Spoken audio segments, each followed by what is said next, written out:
So, diploma on diskarte.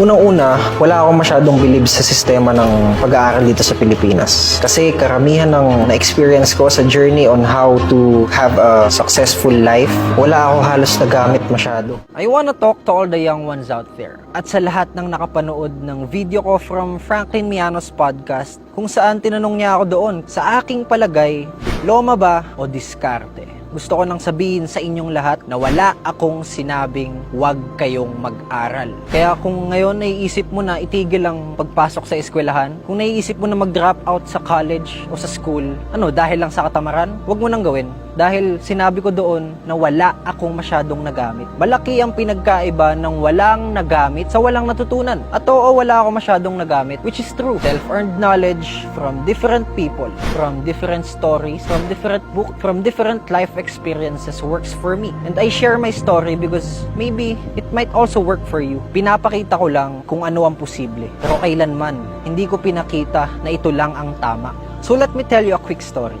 Nung tinayo ko ang negosyo ko, nag-aaral pa ako. Unang 2 taon na nagnenegosyo ako, ay pinilit kong tapusin ang senior high school. Sinigurado ko muna na maayos na ang kalagayan ng negosyo bago ako nag-drop out sa eskwelahan. Bakit? Dahil mas kailangan na ako ng negosyo ko. Sinigurado ko muna na ang negosyo ko ay makakatulong na sa pamilya ko. Sinigurado ko muna na ang negosyo ko ay papakainin na ang 100 empleyadong naitatag ko. Sinigurado ko na ang negosyo ko ay mapapakain na ako at kaya nang tumulong sa napakaraming Pilipino. School is important, pero alam nyo ba kung ano pa ang mas importante bukod sa eskwelahan na natutunan ko sa buhay? Ang matuto. At yun ang palagi kong mensahe sa lahat ng mga nanonood sa akin, na palagi tayong matuto at makinig. Kasi kung tatanungin mo ako kung paano ko nakuha ang tagumpay, kung tatanungin mo ako kung paano ako nakapagtatag ng negosyo ng ganito kaaga, at nagkaroon ako ng 100 empleyado, nagkaroon ako ng 1,000 resellers, distributors na natutulungan dahil sa negosyo ko, at nagkaroon ako ng kapasidad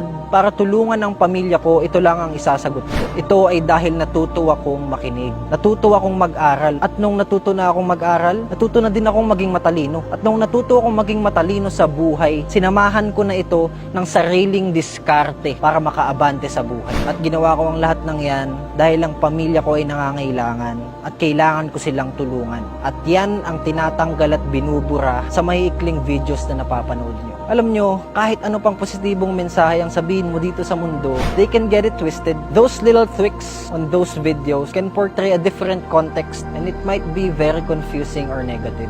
But the story of my life will always be an open book. Ang storya ng buhay ko ay mananatiling bukas na libro. At kung nandito ka para ma-inspira, maraming salamat. At kung nandito ka para makita kung ano ang posible dito sa mundo, nasa tamang lugar ka. At kung nandito ka para matuto magnegosyo, good for you. At kung nandito ka lang para mang-bash o mang-hate, bahala ka na. Kung ang kapalit naman ng lahat ng ito ay ang mensaheng natatanggap ko na, Josh, alam mo ba na kung hindi kita napanood, baka wala na ako dito sa mundo. Josh, alam mo anak, parang anak na rin kita. Isa akong tatay dito sa Dubai at meron akong 3 anak dyan sa Pilipinas. At kung hindi kita napanood, baka wala na silang tatay ngayon. Hindi ba sapat na magsalba ka ng isang buhay para lang sa iilang bash?